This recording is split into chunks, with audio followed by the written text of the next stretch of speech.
the Acts of the Emissaries of Yeshua the Messiah. Chapter 17.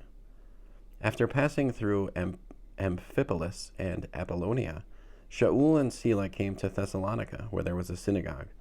According to his usual practice, Shaul went in, and on 3 Shabbats he gave them drashes from the Tanakh, explaining and proving that the Messiah had to suffer and rise again from the dead, and that this Yeshua whom I am proclaiming to you is the Messiah.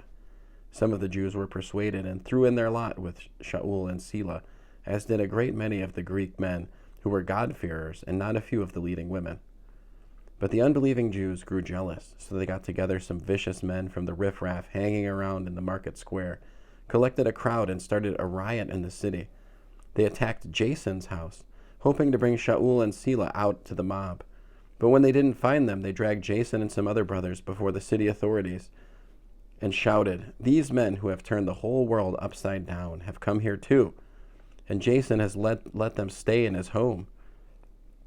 All of them are defying the decrees of the emperor because they assert that there is another king, Yeshua." Their words threw the crowd and the authorities into a turmoil, so that only after Jason and the others had posted bond did they let them go. But as soon as night fell, the brothers sent Shaul and Sila off to Berea. As soon as they arrived, they went to the synagogue. Now the people here were of nobler character than the ones in Thessalonica. They eagerly welcomed the message, checking the Tanakh every day to see if the things Shaul was saying were true. Many of them came to trust, as did a number of prominent Greek women and not a few Greek men. But when the unbelieving Jews of Thessalonica learned that the word of God had been proclaimed by Shaul in Berea as well, they went there too to make trouble and agitate the crowds. The brothers sent Shaul away at once to go down to the seacoast, while Sila and Timothy stayed behind.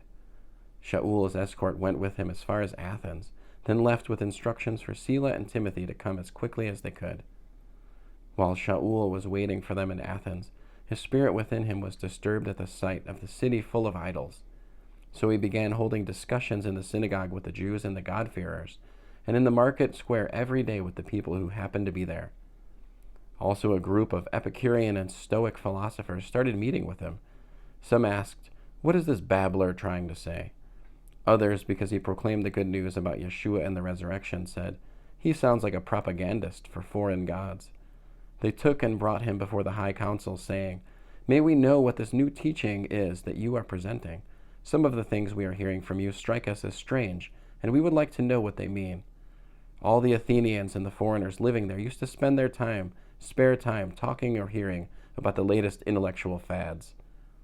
Shaul stood up in the council meeting and said, "Men of Athens, I see how very religious you are in every way, for as I was walking around looking at your shrines, I even found an altar which had been inscribed, 'To an unknown God.' So the one whom you are already worshipping in ignorance, this is the one I proclaim to you. The God who made the universe and everything in it, who is Lord of heaven and earth, does not live in man-made temples, nor is he served by human hands, as if he lacked something, since it is he himself who gives life and breath and everything to everyone.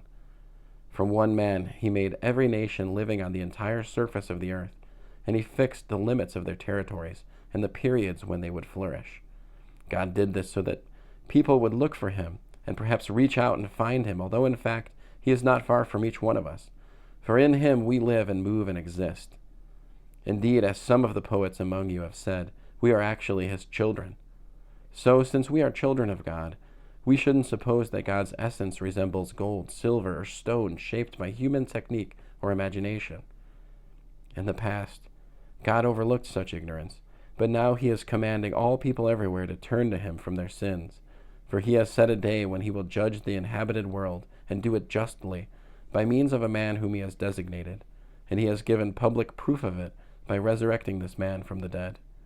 At the mention of a resurrection of dead people, some began to scoff, while the others said, "We want to hear you again on this subject."